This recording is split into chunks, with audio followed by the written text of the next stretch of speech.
Olá, sejam muito bem-vindos a esse canal Cérebro e Comportamento. Eu sou o Márcio, sou neurologista e eu sou um apaixonado por esse assunto tudo que envolve o cérebro, tudo que envolve emoções e como essas estruturas elas se alinham, como esses sistemas neuronais eles se alinham para se traduzir em um comportamento. É algo que eu sou extremamente fascinado por isso que eu criei esse canal, porque antes de tudo eu sou um apaixonado por esse assunto. E a gente vem nessa sequência de vídeos falando sobre inteligência emocional. Hoje a gente vai falar sobre o terceiro pilar da inteligência emocional. A gente falou sobre o primeiro pilar, que tem relação com você se conhecer, é você saber entender as suas próprias emoções, que a gente chama de autoconsciência, que é a pedra de toque da inteligência emocional. O segundo seria você ter a capacidade de lidar com suas próprias emoções. E o terceiro, após você conhecer, entender as emoções, saber lidar com elas, vem o terceiro aspecto, que seria você ter a capacidade de alinhar todas essas emoções em direção a um propósito, em direção a um objetivo, em direção à execução de uma tarefa. Vamos lá.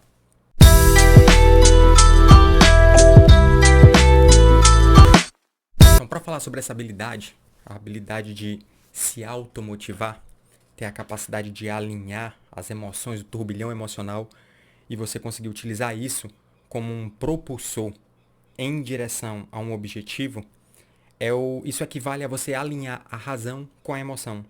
Existe uma briga eterna dentro de todos nós entre a nossa razão e a nossa emoção, entre o que eu preciso fazer e o que eu estou com desejo de fazer. Essa briga eterna entre o id e o ego, a capacidade de você conseguir colocar esses dois recursos de maneira alinhada e não em guerra, eles estarem alinhados, isso é uma habilidade emocional importantíssima. Existe uma habilidade cognitiva que a gente chama de funções executivas. Essa habilidade cognitiva ela encontra-se aqui atrás da testa, numa região que a gente chama de lobo pré-frontal. A gente já falou bastante do pré-frontal. O pré-frontal ele é o maestro de todas as operações mentais. É ele quem consegue juntar todas as informações que a minha mente está processando e consegue traduzir aquilo em um significado. E quando a gente está falando em sucesso, a gente está falando em ações, a gente está falando em gerar frutos, em atingir objetivos, atingir metas. E para isso funcionar, existe a necessidade das funções executivas, que é uma habilidade cognitiva, e essa habilidade ela tem por propósito três coisas. Primeiro, é você ter a capacidade de planejar uma ação. Segundo, executar essa ação.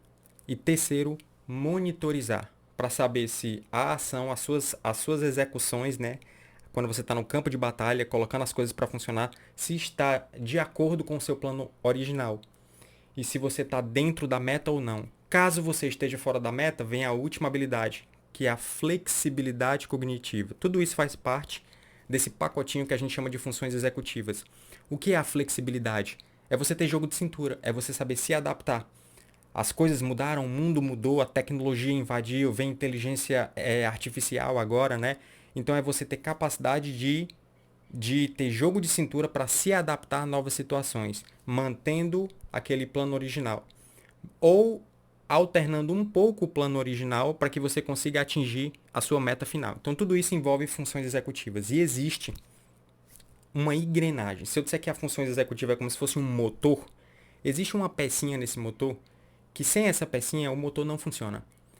É o principal ingrediente para que essa função ela aconteça, que a gente chama de memória de trabalho. Olha o nome, gente, memória de trabalho. Trabalho é executar alguma coisa, executar uma tarefa. E a memória de trabalho, então, seria uma memória que dá suporte para a execução daquela tarefa. Por isso o nome memória de trabalho. A gente também chama de memória funcional. O que é essa memória? É uma memória online. É uma memória que ela faz parte das funções executivas. Na verdade, ela é uma função executiva por excelência. E ela é o que proporciona você colocar em mente todas as informações que são relevantes para você poder executar uma tarefa. Vou dar algum exemplo aqui, exemplos do dia a dia. O exemplo mais clássico que você encontra em livro é você estar diante de uma pessoa e diz assim, me fala aí o telefone para poder discar. E a pessoa diz, o telefone é tal, tal, tal, 1110342. Aí você grava aquele número e executou a ação. Executei a ação, aquilo ali foi embora. Ou seja, é uma memória que ela dura pouco tempo. É uma memória suficiente apenas para você executar uma ação. Outro exemplo, vou ler um livro. Começo a ler o livro, li o primeiro parágrafo, li a primeira linha. Quando eu chego na segunda linha, para eu entender o significado, a primeira linha ela ainda tem que estar na minha memória. Então, quando o meu lobo pré-frontal ele extrai o significado, eu tiro aquela memória da minha cabeça. Eu esqueço aquela memória. Ou seja, é uma memória que ela fica armazenada tempo suficiente apenas para você chegar em um objetivo. Seja entender um significado, como por exemplo no caso de estar lendo um livro, seja de executar uma ação, como no caso do celular, por exemplo. E essa memória, ela é limitada. Essa memória, ela tem um limite. Ela tá ali a todo instante funcionando, só que tudo que você vai fazer, todas as habilidades intelectuais exigem o funcionamento dessa pecinha fundamental, que é a memória de trabalho. Sem memória de trabalho não existe nenhum esforço intelectual. E as emoções, elas têm o poder tanto de parasitar essa memória de trabalho, quanto ela também tem o poder de auxiliar essa memória de trabalho. Ou seja, se eu tenho emoções negativas, como por exemplo ansiedade, preocupação, tristeza, melancolia, mau humor, essas emoções elas invadem o meu lobo pré-frontal e elas acabam parasitando uma parte da memória de trabalho. Então imagina que eu tenho uma memória de trabalho que tem uma capacidade, vamos falar assim em termos de memória, né? Eu não sei exatamente qual é a capacidade. Eu já até li esse dado, mas eu não tenho aqui de cabeça. Mas vamos supor que, não é isso tudo, tá? Mas vamos supor que seja 1 GB, tá? 1 GB de memória lá. Não é isso tudo. E nesse 1 GB aqui de memória que eu tenho, de memória funcional, né, de trabalho, vamos supor que a minha emoção, ela consome a metade. Ela consome meio giga. Ou seja, sobrou só meio giga, os outros meio, para eu poder executar a minha tarefa. Sem contar que esses meio giga aqui, ele fica direto roubando o que resta. Então, quando você está tentando executar uma tarefa e as suas emoções estão parasitando a sua memória de trabalho, o seu rendimento ele cai. Por quê? Porque a sua capacidade mental, que é limitada, ela fica sendo parasitada por emoções negativas. É como se você estivesse dividindo a atenção. É como se você estivesse tentando ler algo e a preocupação de uma hora para outra ela vai e invade e rouba um pouquinho da memória funcional. Aí você tem que, voltar a tentar se concentrar. Então você fica a todo instante tendo um rendimento ruim. E emoções positivas, elas têm o papel contrário. Elas conseguem canalizar, elas conseguem melhorar todo o funcionamento e todo o seu rendimento que é inato. Ou seja, a gente chega na primeira conclusão. As emoções, elas tanto têm o poder de atrapalhar, quanto elas têm o poder de aumentar a nossa capacidade de pensar, a nossa capacidade de fazer planos, a nossa capacidade de seguir uma rotina de maneira focada, obstinada, treinando todos os dias para você poder melhorar a sua performance e alcançar um objetivo. Tanto ela pode atrapalhar quanto elas podem aumentar. Então o que é que eu posso dizer, afirmar como 1 mais 1 é 2 é que as emoções elas definem os nossos limites. As emoções elas definem até onde você consegue utilizar o seu recurso mental, que é seu, inato. Então você tanto pode extrair o seu máximo potencial, quanto você pode estar com o seu potencial minguado. Tudo relacionado com a emoção. E esse potencial envolve também o potencial de crescer, tá? De você canalizar tudo isso em busca de evolução, de ganho de maturidade. Atletas de alto nível, a gente consegue ver bem, né? Os atletas, eles têm um nível de entusiasmo, de confiança. Inclusive, atletas de alto nível, atletas de Olimpíadas e tudo, geralmente eles têm um mentor emocional para que ajude eles a manter aquela rotina, que é uma rotina monótona. Se você for ver a vida de um atleta, é todo dia a mesma coisa, é uma vida monótona e é uma vida onde ele está com o objetivo focado lá na frente. Ou seja, eu tenho que canalizar as minhas emoções para um objetivo de longo prazo. Eu estou aqui diante de um pote de sorvete, que é uma recompensa, é, um, é, um, é uma recompensa de curto prazo. Se eu tomar o sorvete, eu vou me sentir feliz. Mas em favor do meu objetivo, que é de longo prazo, eu consigo canalizar as minhas emoções e me manter focado, obstinado, ali todos os dias em uma rotina de treinamento. Então, os atletas eles conseguem fazer isso muito bem. Então, esse terceiro degrau da inteligência emocional, que é a capacidade de se automotivar, é exatamente você conseguir recrutar uma versão sua alinhada com um objetivo, com um sonho que você tem. Isso é o terceiro degrau que a gente chama de capacidade de se automotivar. Capacidade de motivar-se, motivar a si mesmo.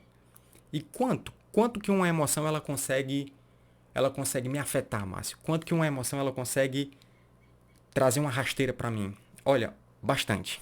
Bastante. Isso é provado de maneira científica. A gente vai falar aqui de algumas emoções negativas, tá? Como ansiedade, medo, preocupações, pessimismo, mau humor, desesperança, melancolia, tristeza. A gente vai pincelar algumas dessas. E eu vou começar falando sobre a preocupação, que eu acho que é o mal do nosso século, né? Quanto mais concorrência, quanto maior o nível de hierarquia social, maior a quantidade de ansiedade e preocupação. E essa eu diria que é uma das emoções negativas que mais atrapalham as pessoas. A preocupação, como eu já comentei em vários outros vídeos, a ansiedade ela pode ser dividida em dois pilares, né? Existe o pilar orgânico, coração acelerado, suor, pupila dilata, tremores, como também a parte mental, que é a parte cognitiva de preocupação. Então, ansiedade significa sintomas orgânicos e sintomas cognitivos. Qual é o sintoma cognitivo? Preocupação. Então, preocupação ela é o núcleo cognitivo da doença chamada da doença não, né? Da emoção chamada ansiedade. Eu vou já explicar aqui um pouquinho em relação, vou até pegar esse gancho para te dizer aqui, quando ter emoção todos nós temos, tristeza, ansiedade, melancolia. Mas o que é que diz que isso é anormal ou isso está dentro da normalidade? Quando é que eu digo que isso ultrapassou o limiar patológico? Existem algumas coisas que fazem a gente pensar. O que diz se algo é normal ou anormal não é você ter ansiedade, todo mundo tem, é a intensidade. Então, quando a gente está falando em intensidade de emoções, isso pode estar intenso a um nível em que aquilo já virou doença. O principal critério é alteração da funcionalidade, ou seja, aquilo te atrapalha. Aquela emoção ela está desproporcional. Aquela emoção ela está fazendo com que o teu rendimento ele caia. Então isso é um critério de que já está normal. Segundo critério é quando essas emoções elas trazem um sofrimento emocional, que também vai fazer com que a pessoa tenha uma perda de funcionalidade, não é? E então quando esse sentimento, quando essa emoção, ela está muito intrusiva, ou seja, lembra daquela memoriazinha que é limitada, quando esses pensamentos negativos, emoções negativas, elas estão roubando essa memória funcional de uma maneira intrusiva, ou seja, estou lendo e vem um pensamento, e aí eu tento tirar o pensamento da minha mente.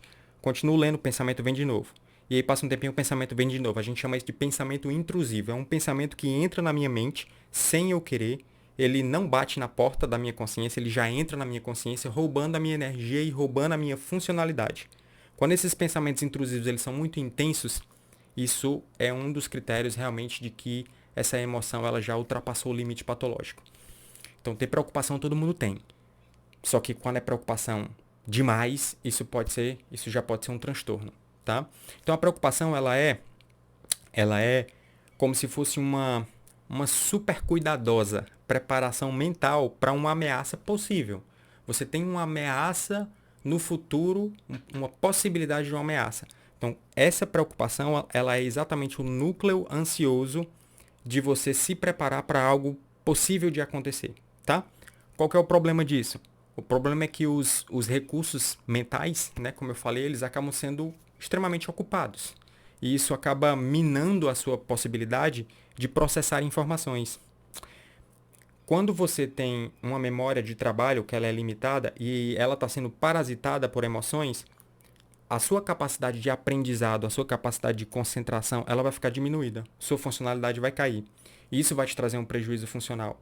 Inclusive o seguinte, ó, quando uma pessoa está extremamente preocupada com uma prova, ela vai ter menos memória funcional, menos cognição disponível para poder realizar as questões da prova, entende?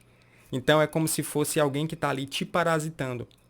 Inclusive, existem estudos mostrando isso, o quanto que as nossas emoções atrapalham a nossa funcionalidade, a nossa cognição. Um dos estudos ele mostrou, é um estudo bem robusto, bem grande, onde ele uniu 126 estudos numa meta-análise. Ele pega 126 estudos e ele vai fazer uma comparação entre todos esses estudos, a parte estatística, a gente chama isso de meta-análise. E quando junta todos esses estudos, dá mais de 36 mil pessoas, ou seja, uma meta-análise bem robusta, que ela mostrou que quanto mais propensa a ter preocupações uma pessoa é, isso no caso foi um estudo em relação a acadêmicos, né, a desempenhos dentro da faculdade de estudantes, mostrou que quanto mais preocupações, menor seu desempenho. Em relação a tudo, eu poderia utilizar notas das provas, geralmente se sai pior. Média, geralmente se sai pior. Testes de rendimento acadêmico, enfim, médias de pontos. Então, não importa como eu iria medir, mas as pessoas que tinham mais preocupações, elas acabavam tendo um rendimento pior, exatamente porque a memória funcional acaba sendo parasitada. Existe outro estudo também que eu acho bem interessante, que ele mostra o quanto que os pensamentos negativos, eles trazem uma piora na nossa capacidade de tomar decisões. O que faz a gente tomar decisão é a nossa função executiva. Para a gente tomar uma decisão, a gente tem que ter um entendimento. A gente entende o problema e é como se a decisão ela fosse a resolução do problema. Eu preciso ter cognição para isso. Eu preciso ter memória funcional para isso. A minha memória funcional, ela me dá a capacidade de aprender e de entender uma situação. Do mesmo jeito que eu entendo o parágrafo do livro, né? Eu entendo vários problemas. E se essa minha memória ela está ocupada com pensamentos negativos, a minha capacidade de decisão cai. Nesse estudo, eles faziam um teste lá, onde as pessoas que tinham muitos pensamentos, tipo assim, de nossa, eu não vou conseguir, nossa, eu não sou capaz, eram pessoas que se saíam mal. Agora, olha só, como as emoções positivas, elas te levam para outra direção.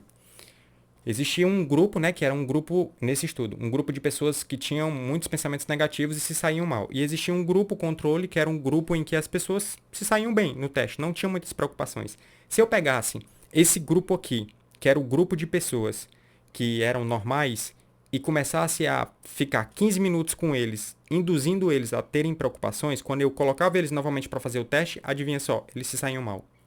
Do mesmo jeito, se eu pegasse esse grupo aqui, que era preocupado, que já tinha se saído mal, e eu faço 15 minutos de relaxamentos e tudo para que eles tirem a preocupação da mente, quando eu coloco eles novamente para o teste, o que é que acontece? Eles se saem bem.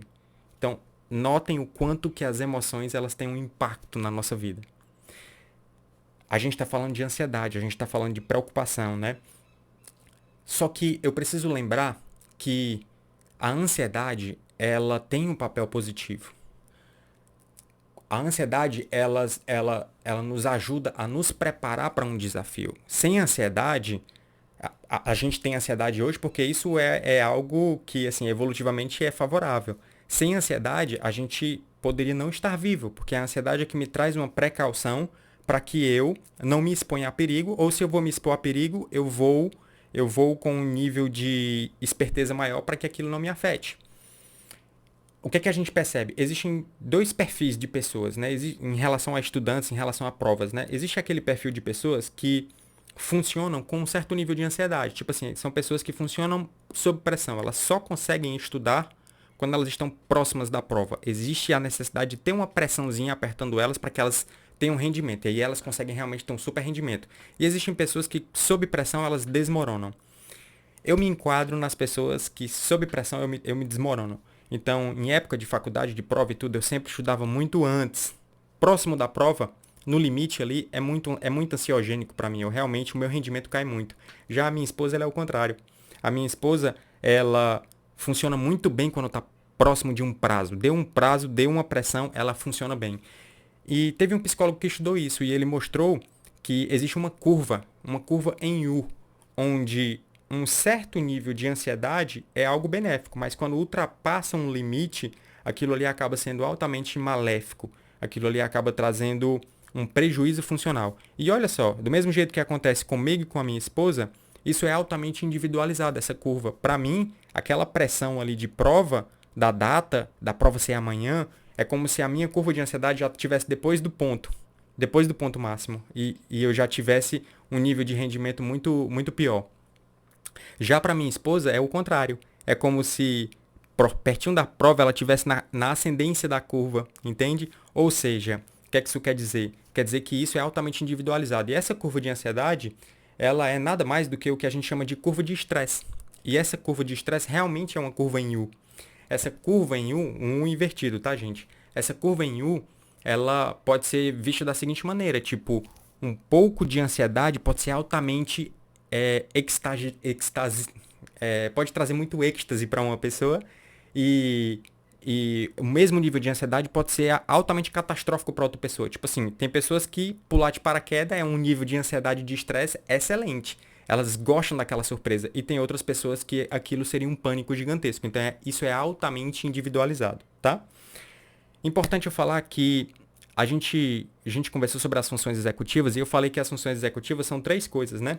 Capacidade de planejar, de executar e de monitorar uma ação. E se por acaso essa monitorização ela está me mostrando que as coisas não estão boas, eu tenho que ter flexibilidade cognitiva para eu poder me readequar continuando naquele meu objetivo. Ou seja, a flexibilidade cognitiva é algo fundamental. A preocupação ela gera rigidez de pensamento. A preocupação ela faz com que os seus pensamentos eles fiquem menos criativos. É como se você sempre pensasse, sempre tivesse uma tendência a pensar de uma maneira catastrófica. Sempre uma tendência a pensar de uma maneira mais negativa. Então, a preocupação, quando ela é muito frequente, ela te traz uma rigidez. E rigidez é o contrário de flexibilidade. Então, eu estou vendo agora já dois motivos para a minha funcionalidade, para a minha performance ficar ruim. Primeira, parasita a minha memória funcional, a minha memória de trabalho. Segundo, faz com que o meu pensamento ele fique rígido, eu fico menos criativo. Olha que interessante. Existe um estudo. Qual é o contrário da preocupação, né? Preocupação é igual a tensão, é igual a peso. O que é que faz a gente ficar leve, relaxado? Uma boa coisa é você rir. Quando você assiste um filme cômico, você fica completamente relaxado, completamente sem preocupações e rindo, trazendo emoções positivas, né? De alegria, de êxtase. Então, o riso, ele tem a capacidade de recrutar a flexibilidade cognitiva. O riso, ele tem a capacidade de fazer com que o seu cérebro ele fique mais flexível. A preocupação é o outro polo. Ela faz com que você fique mais rígido. E existe um estudo, bem bacana esse estudo, em que ele mostra exatamente isso. Eles pegaram um grupo de pessoas e entregaram para elas, isso é um teste psicológico super clássico, entregaram para elas uma vela, um fósforo e uma caixa de percevejo. E deram a seguinte tarefa: vocês precisam acender essa vela e fazer com que essa vela ela não pingue no chão. Vocês precisam pregar essa vela em uma tela de cortiça. Só que a cera da vela não pode pingar no chão. E aí entregava isso para as pessoas. As pessoas que se saíam melhor eram as pessoas que tinham assistido a um filme cômico anteriormente ao teste. Ou seja, não tinham ficado relaxado, tinham rido bastante. E isso acionou a flexibilidade cognitiva, que é igual a criatividade. Então elas tiveram a maior capacidade de ter criatividade. As pessoas que não passaram por essa pré-ativação, e principalmente as pessoas que eram mais preocupadas, elas não se saíram bem nesse teste. Mas agora eu fiquei curioso. Como é esse teste? Bom, o que é que acontece? É que quando você começa a ter uma flexibilidade cognitiva, você acaba sendo mais criativo, certo? Se você é mais criativo, você começa a ver outras soluções para um problema. Então, as pessoas que estavam rindo, elas tinham a criatividade de pegar a caixinha do percevejo e colocar na tela de cortiça, como se fosse um castiçal. Ou seja, qual é a maneira correta de você usar uma caixa? É guardar objetos dentro. Você tira ali o percevejo, né, que seria a taxinha, né, que a gente chama.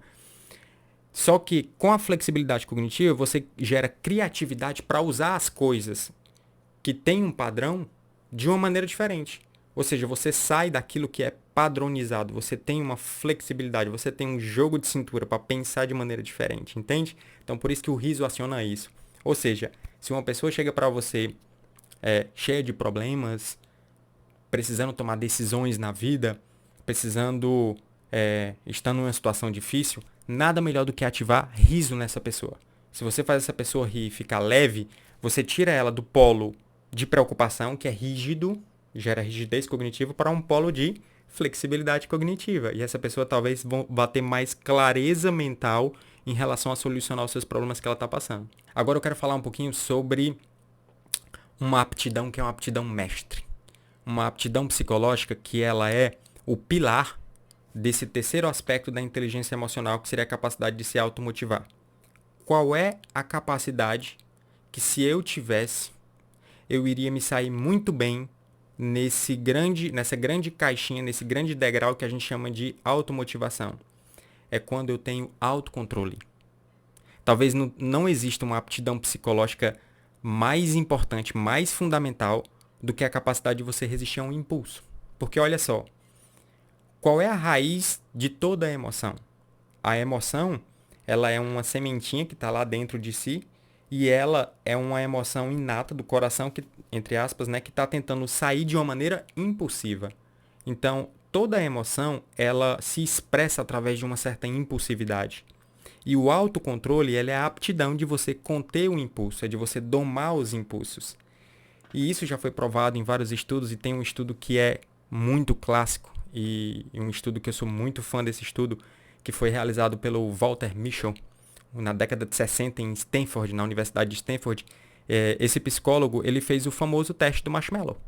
E o teste do marshmallow, acho que a maioria de vocês já devem ter ouvido falar nesse teste, inclusive isso aqui já virou trend, né, nas redes sociais.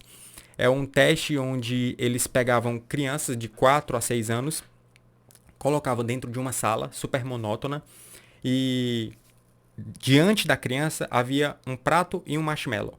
E o pesquisador entrava e dizia assim: olha, é o seguinte, eu vou dar uma saidinha agora, daqui a pouquinho eu vou voltar. Se você não comer o marshmallow, quando eu voltar eu te dou 2. Se você comer o marshmallow, você só vai comer esse. O que é que eu estou testando aqui? Eu estou testando uma briga entre o id e o ego. Uma briga entre o desejo e a capacidade de se controlar. Uma briga entre eu quero muito isso, mas eu preciso controlar esse meu impulso para eu poder ganhar algo. Ou seja, ganhar uma recompensa que vai vir depois de alguns minutos. É uma capacidade de você adiar uma recompensa. Uma capacidade de você, ao invés de ter aquela recompensa imediata, aquela gratificação imediata, você está focado na recompensa futura. Igual o atleta. O atleta, diante de um pote de sorvete, ele sabe que ele vai competir nas Olimpíadas. Ao invés de ele se satisfazer ali, ele está pensando no objetivo final, que é a longo prazo. Então, esse teste, ele tem essa capacidade de avaliar isso. E foi que foi visto. Isso é o mais fantástico desse teste. Várias crianças não resistiram. E outras crianças resistiram. Então, existe um grupo de crianças que conseguiram passar no teste e existe um grupo de crianças que não conseguiram passar no teste. O mais impressionante foi o que vem depois, porque o grupo de pesquisadores, eles avaliaram essas crianças ao longo de muito tempo. Avaliaram na adolescência, avaliaram no final da adolescência, na idade adulta, acompanharam em torno de uns 30, 40 anos. A cada 5 anos eles estavam fazendo testes. E quando a gente chega na adolescência, né, que é uma época crucial para a vida, em relação a tipo assim, de ser um preditor, né, para onde que essa pessoa vai, qual direção ela vai tomar, aquelas pessoas que resistiram à tentação de comer o marshmallow, elas se saíram muito melhores em relação a aspectos emocionais, pessoais e sociais do que as crianças que não resistiram ao marshmallow, do que as crianças que não tiveram um autocontrole, que foram impulsivas. O que é que essas crianças tinham? Essas crianças que passaram no teste, elas eram mais competentes do ponto de vista social. Eram mais competentes, tipo assim, em inter-relações, né, com as pessoas, em ser um bom aluno, em ser um bom filho, em ter uma harmonia com amigos e vizinhança.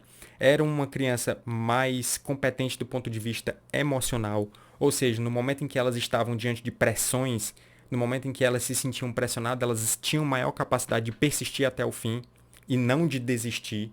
Elas eram mais obstinadas, elas conseguiam canalizar suas emoções em direção a objetivos. E do ponto de vista pessoal que eu falo profissional, né? No caso de um adolescente seria ser estudante. Então elas tiravam notas muito melhores do que as outras crianças. Se saíam muito melhor no teste, e existe um score de teste nos Estados Unidos que a gente chama de SAT, que esse teste, ele soma todo o desempenho escolar e faz uma pontuação, e isso é um preditor para qual universidade a criança vai, no caso o adolescente vai, né, quando ele sai do ensino médio. Essas crianças tinham uma nota no SAT muito superiores às outras que foram mais impulsivas e não conseguiram passar no teste do marshmallow. Quem eram essas crianças aqui? Quem eram esses adolescentes, né, quando eles viraram adolescentes? São são adolescentes que eles tinham uma maior chance de ser mais tímido, de ser mais acuado, de ser mais indeciso em relação aos inúmeros desafios que a vida vai aparecendo. Eles tinham uma menor habilidade interpessoal. É, e eles também eram, né, nesse grupo aqui mais heterogêneo, eles também tinham uma maior chance de ser mais baderneiro, de ser mais impulsivo na adolescência, de usarem drogas na adolescência, de se envolverem em brigas, de se envolverem em contendas, né? Também tinham uma chance maior de ter uma menor autoestima, ou seja, eles se sentiam menos capazes, eles tinham uma mentalidade mais direcionada para o ressentimento, né? Tipo assim, quando eles estavam diante de desafio, eles ficavam ressentidos, do tipo assim, eu não consigo nada na vida. Então, ao invés deles canalizarem emoções para poder ganhar as coisas na vida, eles se vitimizavam, eles se paralisavam, eles ficavam imersos em emoções de baixa autoestima, de resignação. E após todos aqueles anos, eles continuavam incapazes de aguardar a recompensa. Eles continuavam ainda priorizando recompensas imediatas ao invés de recompensas tardias. Então, por que esse estudo ele conseguiu mostrar tanta coisa através de um simples teste? Exatamente porque a raiz desse estudo mostra o quão importante é você conter os seus impulsos. O quão importante é você ter essa habilidade de segurar os seus desejos em favor de uma recompensa tardia. Essa característica é uma característica que está...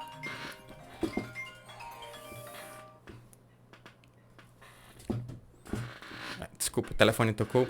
Então, essa característica é uma característica que está na base quando você está diante, por exemplo, de manter uma dieta, quando você, por exemplo, precisa se preparar para uma entrevista de emprego, quando você precisa se preparar para passar numa faculdade e ter um diploma. Então, todo o cerne envolve essa capacidade de autocontrole, a capacidade de você priorizar desejos e objetivos tardios em relação a desejos imediatos. Você favorece muito mais aquilo que está distante, o seu objetivo principal, ao invés de você se satisfazer com o prazer que está aqui do seu lado, entende? É como se fosse uma capacidade de você domar a si próprio, de você tomar as rédeas das suas emoções e você conseguir ter um autocontrole, ter uma capacidade inerente, uma autossegurança, uma capacidade de se sentir pertencente a algo maior, de ter um propósito, de ter objetivos na vida. Enfim, tudo envolve essa habilidade de você ter o autocontrole e capacidade de conter impulsos. Teve uma frase que uma paciente me falou que ela viu em um livro que eu achei fantástica. E essa frase ela é assim: se você perde para comida, você perde para tudo. Ou seja, e é o cerne do marshmallow, né? O marshmallow é um alimento, é uma comida. Mas se você quer perder peso e você perde para batata frita, você perde para tudo. Porque se você não consegue conter o seu impulso, um impulso que é um impulso muito... Como é que eu posso dizer qual que seria a palavra? Um impulso muito primitivo, tá? De autossatisfação, você está totalmente sendo governado pelas suas emoções e não pela razão, entende? Então, se você perde para comida, você perde para tudo. Agora, o lado bom é que isso aqui é algo que pode ser aprendido. Autocontrole, capacidade de conter impulsos, inteligência emocional é algo que pode ser aprendido. Isso não é algo que determina a sua vida. Falando agora de emoções positivas, né? A gente falou bastante sobre emoções negativas, agora vamos entrar um pouquinho nesse aspecto das emoções positivas. Eu quero falar primeiro sobre otimismo e esperança, mas a gente vai focar aqui um pouquinho em relação ao otimismo. Emoções tanto positivas quanto negativas, a gente pode dar uma dimensão de tempo para elas. Então, olha só, quando a gente olha para o passado, existem algumas emoções positivas que estão relacionadas ao passado, como, por exemplo, sensação de orgulho pelas conquistas, de contentamento, de satisfação por tudo aquilo que você vivenciou. Em relação ao presente, alegria, calma, riso, humor, é aquilo que você está vivenciando naquele momento. São emoções positivas. E em relação ao futuro? Em relação ao futuro entra otimismo, esperança, fé, confiança. E por que eu quero dar um aspecto inicial e mais importante para as emoções do futuro, né? Para a maneira de enxergar as coisas que estão por vir? Porque isso tem tudo a ver com funções executivas. Ou seja, o que seria as funções executivas, né, que é a habilidade mais importante para o sucesso? É você visualizar uma meta, planejar e executar. E você tem que ter a capacidade de adiar gratificações imediatas, lembra do teste de marshmallow, em função de gratificações e de recompensas mais tardias, de você conter os impulsos em relação ao que está por vir. Ou seja, é em relação ao futuro. Quando a gente fala de inteligência emocional e a capacidade de automotivação, é em relação ao futuro. Por isso que é tão importante a dimensão de otimismo e esperança, que é o que a gente vai falar aqui agora. O otimismo, o contrário de otimista é pessimista. Para vocês entenderem o otimismo e o pessimismo, a gente tem que falar em duas dimensões. A dimensão permanência e a dimensão penetrabilidade. O que é isso, Márcio? São dimensões em relação à maneira de ver as coisas. A permanência é uma dimensão que está relacionada com o tempo e a penetrabilidade é algo que está relacionado com o espaço. Vocês vão entender. A permanência, que é uma dimensão voltada para o tempo, né? É a maneira de você enxergar as coisas em relação à linha do tempo. O pessimista, ele enxerga as coisas como se tudo fosse ruim. O normal da vida são coisas negativas. Quando acontecem, ou seja, ao longo do tempo, o normal é o negativo. É uma dimensão de permanência, tá? Dimensão em relação ao tempo. Ao longo do tempo, o normal é as coisas ruins acontecerem. São coisas negativas. Quando acontece uma coisa boa, essa coisa boa, ela não é permanente. Ela é algo temporário. O otimista, ele enxerga as coisas de uma maneira diferente.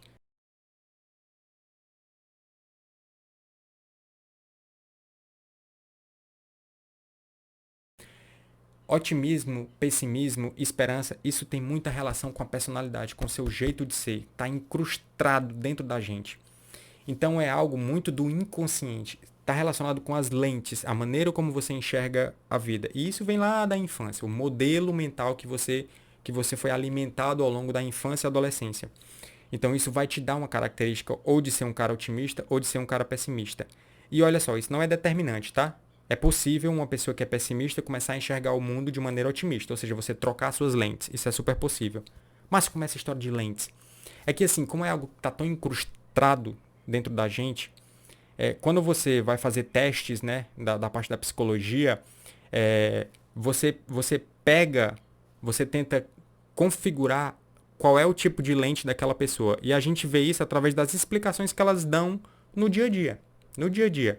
Então, no dia a dia, a maneira como ela explica as coisas, a maneira como ela enxerga as coisas, aquilo diz muito de si, diz muito de como é o caráter dela, como é a personalidade dela, como é a lente dela, qual é a lente que ela usa, entende? Então, o pessimista, em relação a essa dimensão de permanência, vou dar alguns exemplos de maneira como eles explicam as coisas, né? Tipo assim, um pessimista começa a fazer uma dieta e não consegue seguir essa dieta. Qual é a explicação que ele dá? Dieta nunca funciona. Nunca, ou seja, ao longo do tempo é negativo, nunca funciona. Já o otimista diz assim, a dieta não funciona se você não seguir. A dieta não funciona porque eu não segui. Entende? Outro exemplo. O pessimista chega no trabalho e o chefe briga com ele. Qual é a explicação que ele dá? O chefe é um cretino. O meu chefe, ele é um cretino ao longo do tempo. Ele não vai deixar de ser. Ou seja, permanentemente ele é um cretino. Já o otimista, ele diz o quê? O meu chefe hoje está de mau humor. Pode ter acontecido algo na vida do meu chefe, hoje ele não está bem. Entende? Ou então ele olha para si. Eu fiz isso, por isso que o meu chefe tá magoado. Então ele dá uma explicação temporária. Não é o normal, né, as coisas serem ruins. Aquilo aconteceu de maneira temporária. A gente está falando em relação ao aspecto negativo, tá? Para o pessimista, tudo é negativo, o normal da vida é ser ruim. Para o otimista, não. As coisas negativas, elas são temporárias. Vamos falar agora de coisas boas. Quando acontece uma coisa boa na vida do pessimista, foi sorte. A vida não é ruim? Então, se aconteceu uma coisa boa, foi porque foi sorte. É algo temporário. Já o otimista, não. Se acontece uma coisa boa, é porque eu sou abençoado. Eu sou sortudo. Eu sou abençoado por Deus. Eu sou a semelhança de Deus, entende? Então, é a permanência. O normal é ser coisas positivas. Se acontece algo negativo na cabeça do otimista, é algo temporário. O normal é a vida ser boa. Agora vamos falar da dimensão penetrabilidade. O que é isso? Penetrabilidade em relação ao espaço. Em relação ao espaço, quando se fala, é em relação às áreas da vida, né? Então a gente tem várias áreas na nossa vida, a gente exerce vários papéis. Existe o Márcio, né? O Márcio que é médico dentro do consultório, existe o Márcio que é produtor de conteúdo aqui, existe o Márcio esposo, existe o Márcio que é vizinho de outras pessoas aqui no condomínio, existe o Márcio filho da Aurilene, existe o Márcio da igreja, então existem várias dimensões na nossa vida, vários papéis. A penetrabilidade é quando algo ruim acontece em uma área da vida e aquilo transborda para as outras áreas, certo? Como é que funciona a cabeça do pessimista? A cabeça do pessimista é como se o fracasso ele fosse algo inerente, algo universal. Então todas as áreas da vida estão contaminadas com coisas negativas. Já o otimista não. As áreas da vida são coisas boas. Quando acontece algo ruim, existe uma explicação específica para aquilo, não é algo universal. Vou dar alguns exemplos para vocês ficarem mais fácil. Então, assim, o pessimista ele não consegue compartimentalizar, o otimista consegue. Imagina duas pessoas que estão no mesmo emprego e essas duas pessoas são demitidas. Um é pessimista, a outra é otimista. Qual a explicação? Como é que o pessimista ele vai enxergar as coisas? Ele vai transbordar essas emoções ruins para várias outras áreas da vida. Então, em casa, aquela coisa negativa acaba se repercutindo na relação com a esposa, na relação com os filhos, na relação na vizinhança. Então, o negativo do trabalho transborda para várias outras áreas.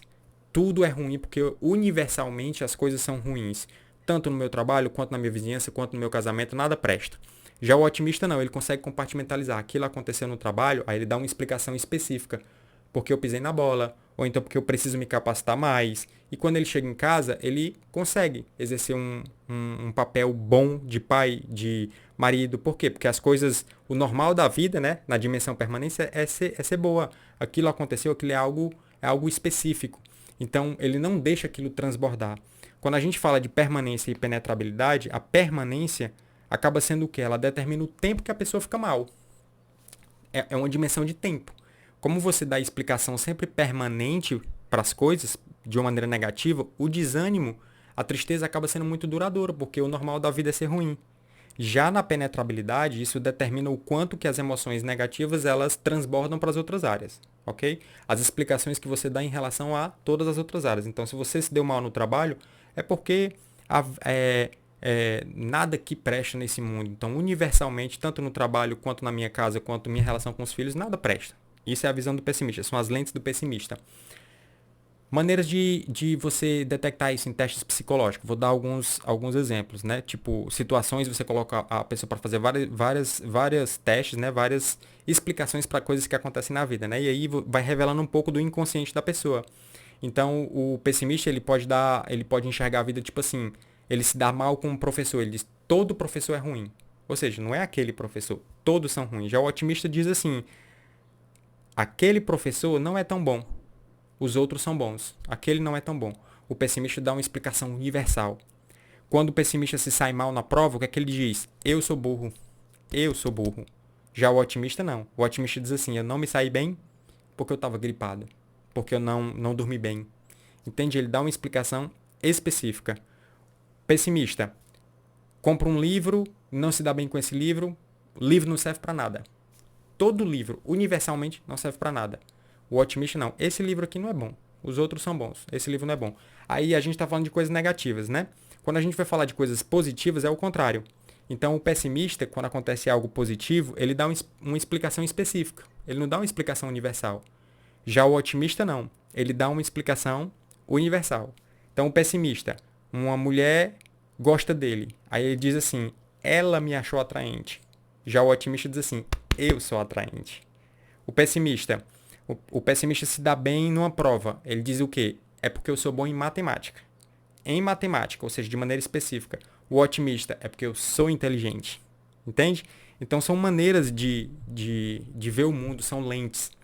E aí é mais fácil você entender a esperança quando você entende sobre o otimismo, né? Porque você começa a compreender essas dimensões de penetrabilidade e de permanência.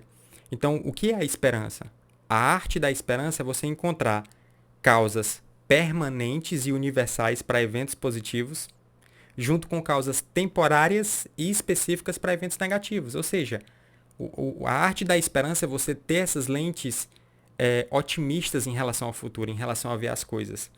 Já o contrário, né? O contrário da esperança é a desesperança. É quando você é totalmente pessimista. As suas lentes é uma lente onde você dá uma explicação universal e permanente para coisas ruins, entende? As coisas boas são coisas temporárias e específicas. Isso é a arte da desesperança. A esperança, então, ela é muito mais do que aquela visãozinha otimista de tudo vai dar certo. É muito mais do que isso. A definição de esperança, né? Existe um psicólogo, o C.R. Snyder, ele traz uma definição que eu acho muito pertinente, que ele fala assim, que a esperança é você ter a capacidade de acreditar que você tem vontade e você tem os meios necessários para poder atingir as metas. Ou seja, é uma esperança, antes de tudo, em si e em relação ao mundo, porque você consegue ter fé nas suas capacidades, entende? Então, olha como é importante otimismo, esperança, tudo isso em relação a canalizar emoções para o futuro. São canalizações de emoções positivas para o futuro, é uma maneira de você recrutar o que há de melhor dentro de si, entende? E do ponto de vista de inteligência emocional, ser esperançoso significa que você não vai ser vítima da ansiedade arrasadora, você não vai ser vítima das emoções ruins que parasitam a mente, você não vai ser vítima de atitudes de derrotismo ou de vitimismo. Ser esperançoso é quando você tem uma capacidade de autoconfiança, você confia nos seus potenciais, você tem fé, você entende a si mesmo, entende? Então, o primeiro pilar da inteligência emocional, se conhecer, ter autoconsciência, entender os próprios sentimentos. Então você se conhece, você sabe que você é capaz. Então isso é a arte da esperança, você entender a si, ter fé e você ter fé que você tem os meios necessários para poder atingir aquela meta. Olha como é importante você ter essa canalização, entende? É algo simplesmente vital. E olha só, do mesmo jeito que as emoções ruins, elas é provado em estudo que a pessoa se sai mal, as emoções boas também. Então, tipo, pessoas que têm otimismo e esperança, elas têm uma maior capacidade de resiliência, elas têm uma menor chance de acabar entrando em depressão, elas têm uma maior chance de, tipo, quando tá em situações ruins, elas conseguirem recrutar bem os seus recursos cognitivos para sair daquelas coisas ruins. O contrário também é verdadeiro. Pessoas que são pessimistas e desesperançosas, elas têm uma chance maior de terem depressão e de ter outros problemas mentais. Isso é provado em estudo, tá, gente? E agora a gente vai falar sobre a joia da coroa. A joia da coroa. A pessoa que tem uma alta capacidade de inteligência emocional nesse pilar aqui que a gente está falando, nesse degrau da inteligência emocional, que é a capacidade de se automotivar, ela consegue chegar nesse nível, na joia da coroa que a gente chama de flow. O que é flow? Flow, gente, ela é a palavra final dessa habilidade de automotivar-se. Vamos lá. Flow, ela é a capacidade de você ter um nível máximo de atenção. É quando você consegue concentrar toda a sua atenção, você consegue utilizar toda aquela memóriazinha funcional em favor de um objetivo. Ou seja, aquela memória funcional ela não está sendo parasitada em nada por emoções negativas. Pelo contrário, ela está sendo impulsionada, ela está funcionando até melhor, porque existem emoções positivas ativando aquela memória emocional, aquela memória funcional. Então, aquela memóriazinha lá, que é uma memória autolimitada, ela tem um limite, ela está sendo totalmente canalizada em favor de um objetivo. E isso é flow. Por isso que o flow ela é a palavra final para representar todo esse rol de capacidade de automotivação. Quem é muito bom em capacidade de se automotivar, quem é bom nesse aspecto da inteligência emocional é uma pessoa de alto flow. Alto flow. Ou seja, flow é quando eu, por exemplo, eu vou me concentrar num livro, eu entro em flow. Eu consigo canalizar toda a minha atenção para aquilo. Eu não fico com eu não fico com a atenção parasitada. Qual é o contrário do flow? O contrário do flow é você ter ruminações, preocupações, pensamentos intrusivos que a gente falou lá atrás, entende? Então, o flow ele é uma atenção totalmente diferente daquela atenção quando a gente tá se esforçando para se concentrar. A gente tá tentando ler um livro e aquela memória que é limitada, ela está sendo parasitada. A metade está indo para preocupações. Isso é o contrário do flow. O flow ela é uma atenção diferente. O flow não é aquela atenção onde eu me concentro, aí vem a atenção e rouba. Me concentro, vem a atenção e rouba. O flow ele é uma atenção, a palavra flow inclusive vem de fluir. É algo onde você permanece horas focado naquilo. Sabe quando uma pessoa está tão concentrada que tem tem a sensação de que o tempo passou e ela não percebeu, sensação de que o tempo encurtou, perde a noção de tempo, de tão focado que ela estava, isso é flow. Então, flow é um estado máximo de atenção. Pessoas que têm alta inteligência emocional são pessoas de flow. Não existe, na hora do flow, não existe interferência emocional. Na verdade, no flow só existem sentimentos positivos, são sentimentos altamente motivadores. E são sentimentos que te trazem um feedback positivo, te empurrando em direção ao flow, entende? É algo que se auto-perpetua. Você tem uma atenção, aquela atenção te traz uma emoção positiva, você gosta daquilo e você entra de novo na atenção, então aquilo fica fluindo. Por isso que o nome é flow. E o flow, gente, ele se encontra em uma zona delicada entre o tédio e a ansiedade. Vocês vão entender.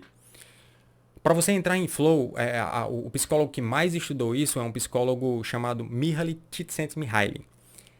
É um psicólogo que eu gosto muito do trabalho dele. Eu li e reli o livro dele.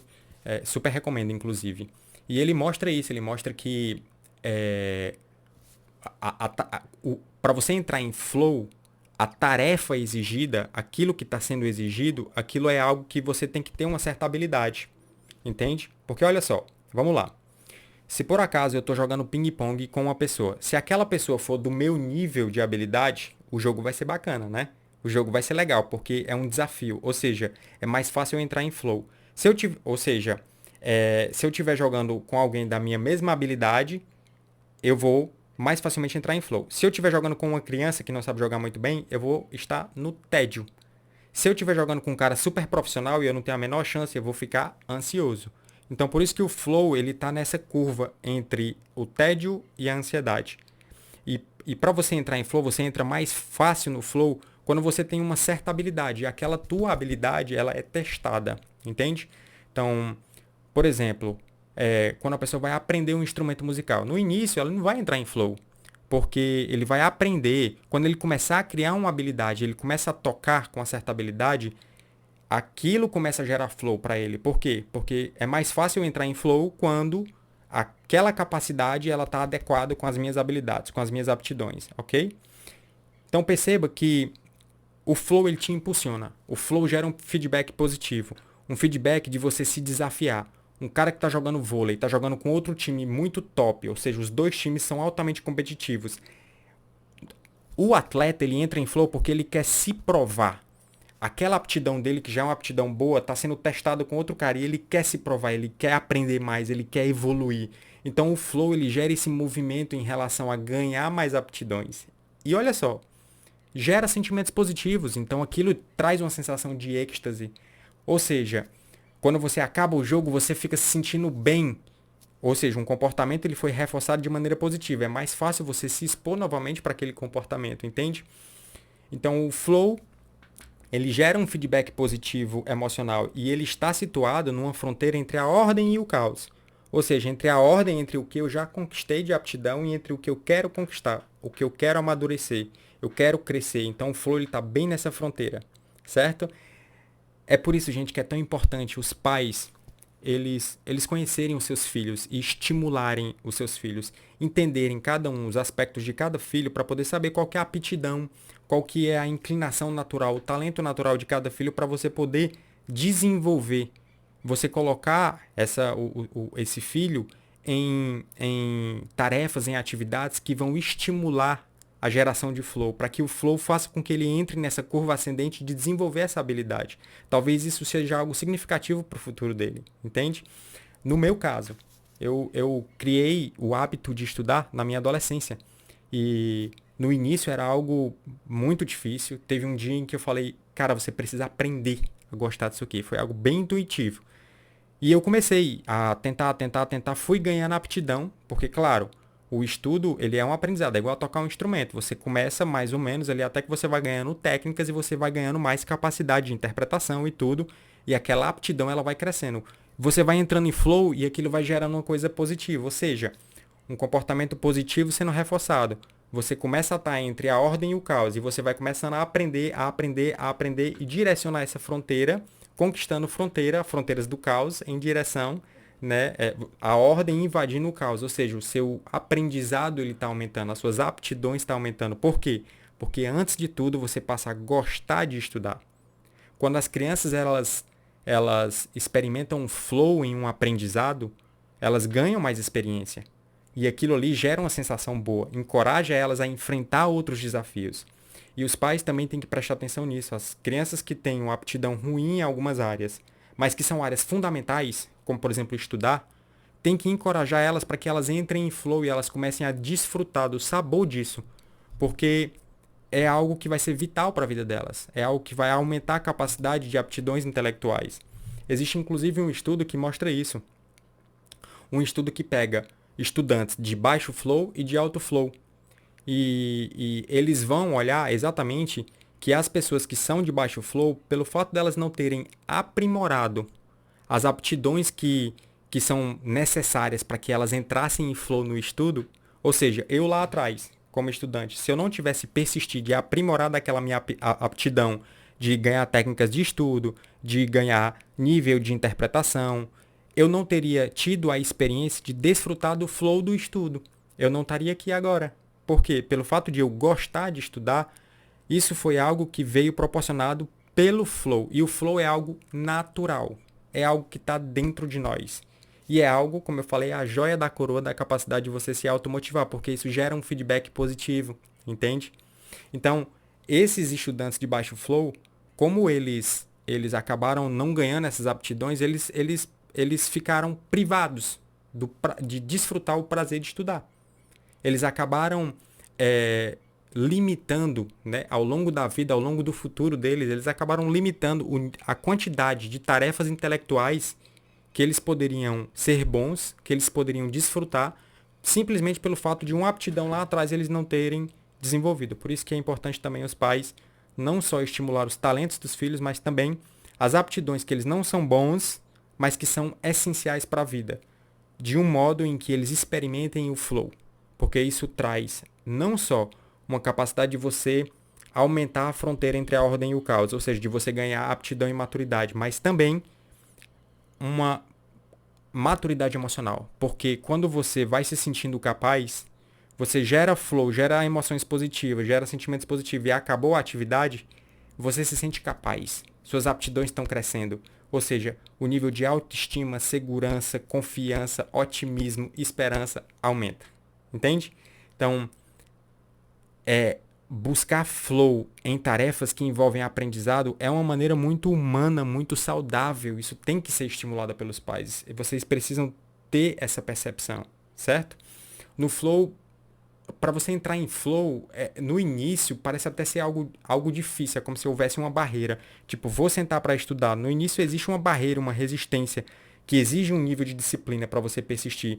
Mas depois é como se o seu cérebro ele começasse a se canalizar para aquela atenção, e aquela atenção vai crescendo a ponto de a minha memória funcional estar totalmente alinhada com as minhas emoções e com o meu objetivo.